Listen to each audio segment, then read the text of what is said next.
Many organizations, maybe even yours, view risk management as a bit of a chore. Right. Just filing paperwork, ticking boxes to prevent the next obvious failure. It's often seen purely as a compliance thing. But what if that perspective is, well, entirely backwards? What if shifting your focus, moving from preventing daily errors to managing those big, long-term strategic uncertainties? What if that was the key to hitting your biggest goals? Today, we're doing a deep dive into strategic risk management, or SRM.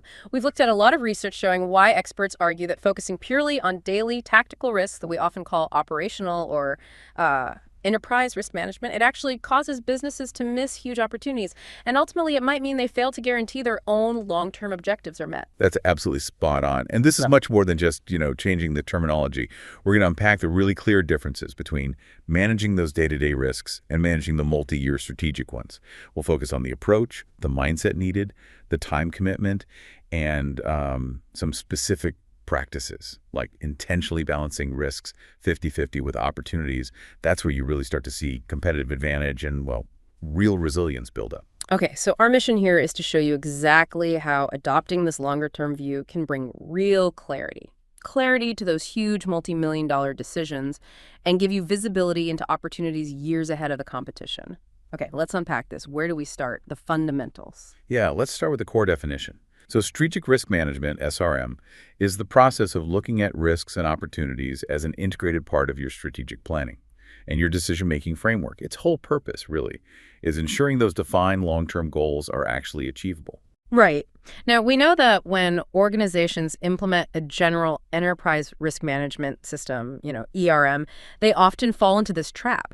The sheer volume of just daily operational issues kind of dominates the whole process, doesn't it? It really does. They might start trying to be strategic, but within months, they're pulled right back into managing the day-to-day firefighting. So how do we make sure SRM avoids that gravity pull towards the daily grind? What's the fundamental difference in mindset we need? I think the first and maybe the most critical difference is the time horizon. Operational risk management, it typically looks maybe 1 to 2 years ahead, which, is fine for managing immediate controls, compliance stuff. But strategic risk management, SRM, it demands a multi-year outlook, often 3 to 5 years, sometimes even more. If you only look 1 or 2 years out, you're practically guaranteed to miss essential changes building up. Like what kind of changes? Oh, things like shifts in regulation, emerging technologies, big market trends, things that take time to develop but can completely reshape your industry. Okay, so it's not just the timeline changing. It sounds like the quality and volume of the risks themselves are different too, right? If operational risks are, like you said, numerous, small, tactical, what does a strategic risk actually look like? Well, strategic risks and opportunities, they tend to be fewer in number, but they are enormous, complex subjects. Think geopolitical shifts, major technological disruption like AI, or fundamental shifts in consumer behavior. Big stuff. Huge stuff. And they require really comprehensive qualitative handling, deep discussion, not just, ticking things off a long list of small tactical risks. It's the difference between asking, did our server fail last week? And asking, is our entire business model potentially becoming obsolete because of AI? That's a stark difference. And that distinction, few and complex versus many and tactical, it must force a different management approach. Operational risks, okay, we manage those through detailed internal controls, audits, procedures.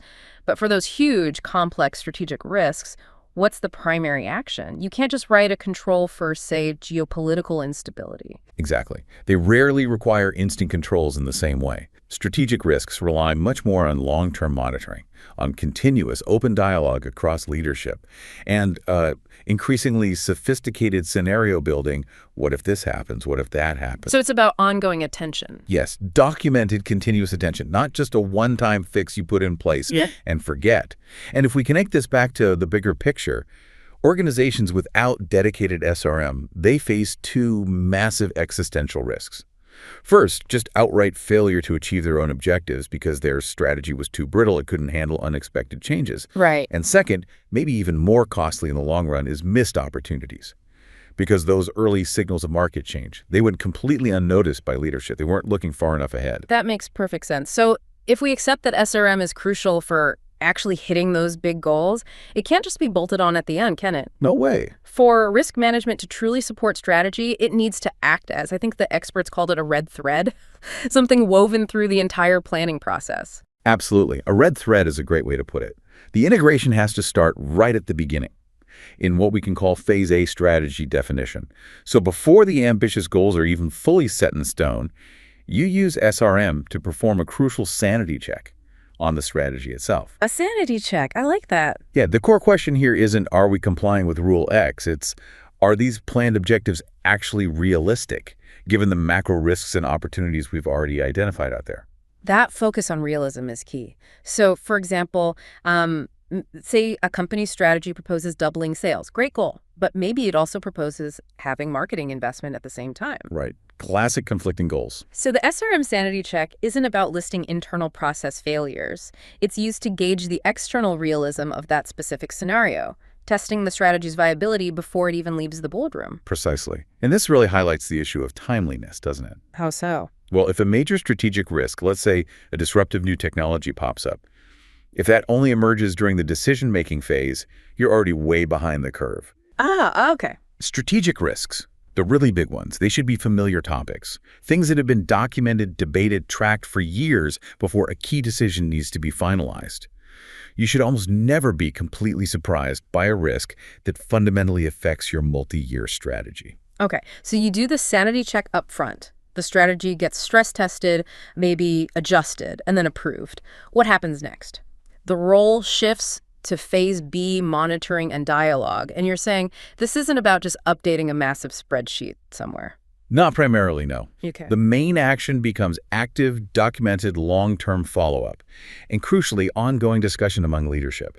So the documentation focuses more on the conversation. That's the key shift, yeah. The documentation focuses on capturing the ongoing discussion, the deliberation, the changing assessments over time, not just listing tactical controls you implemented 6 months ago. This is really where organizations build that muscle, that resilience. Is there a best practice for managing those discussions? One highly effective practice we saw in the research was deliberately focusing on only one strategic theme per leadership meeting. Just one, not trying to cover everything. Exactly. Leadership shouldn't try to speed read, the entire risk portfolio every single time they meet.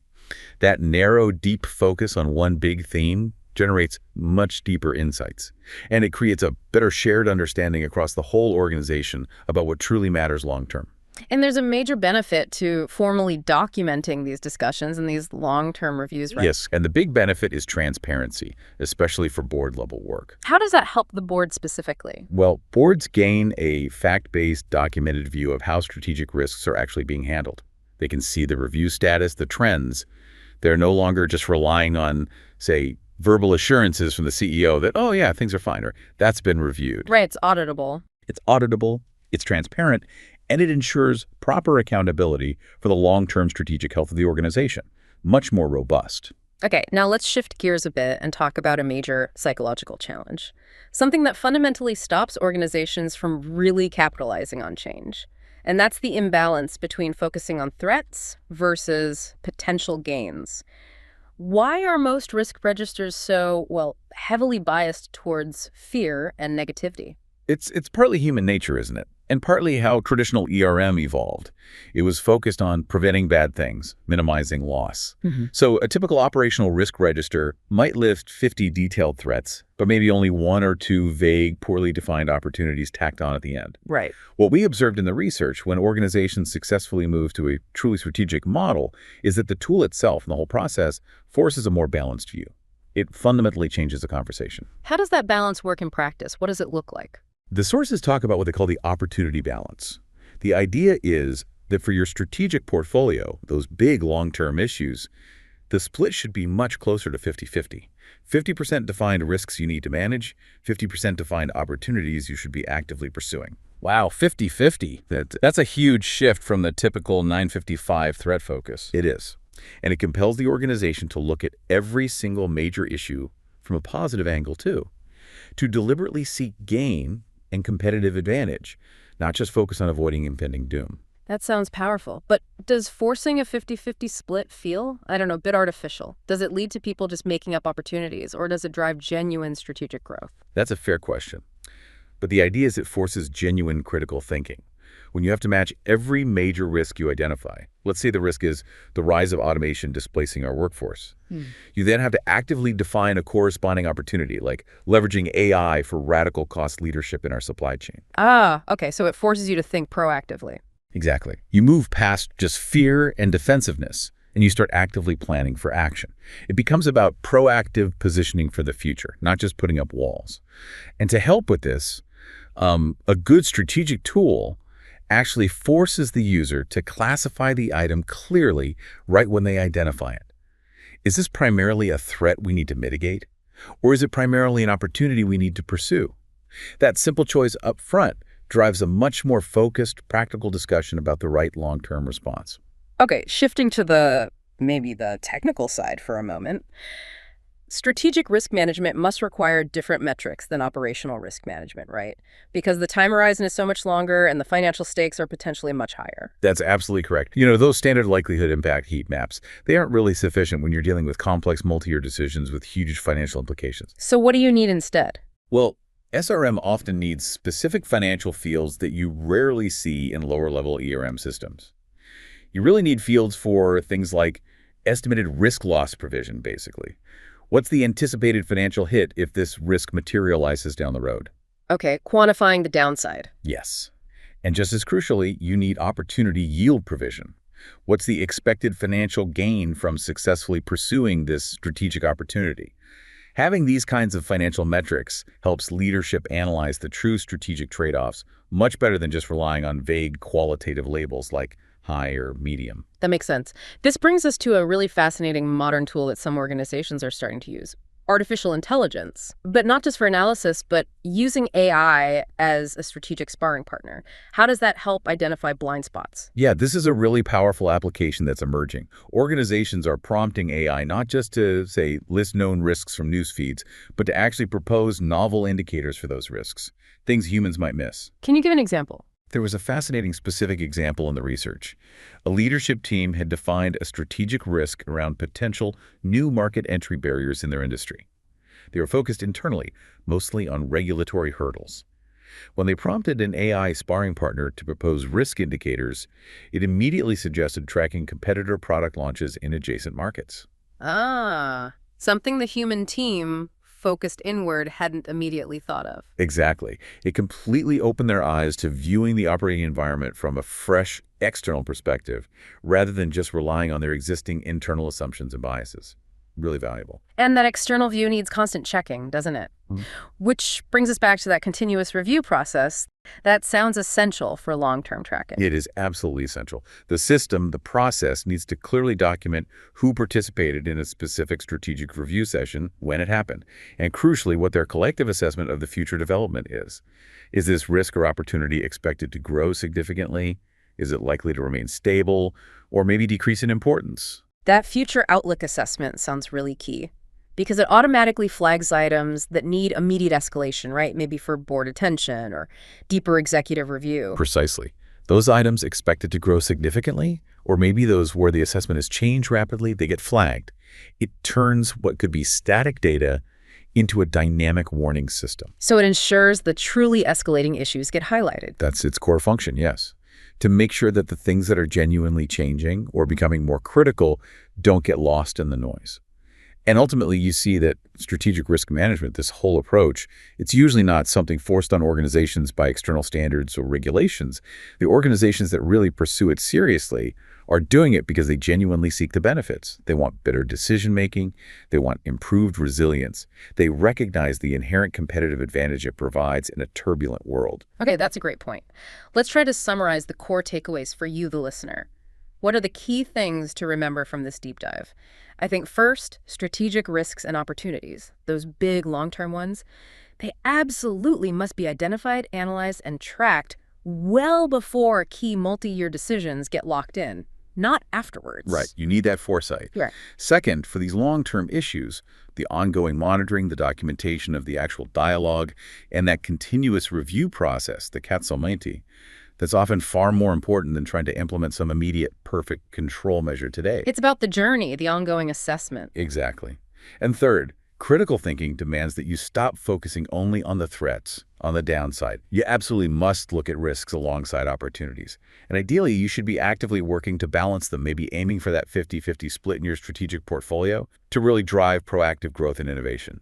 The ultimate benefit the research kept highlighting seems to be profound resilience.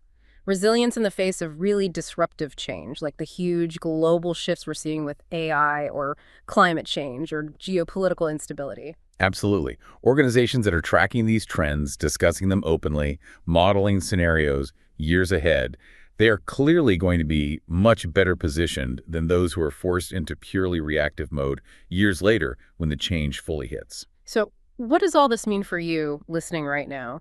The research suggests that real organizational resilience is built when employees, at all levels, feel empowered to look beyond their specific job description, beyond their immediate square of responsibility, when they feel they can participate in spotting those bigger, longer-term threats and opportunities. So let me leave you with this provocative thought for the week.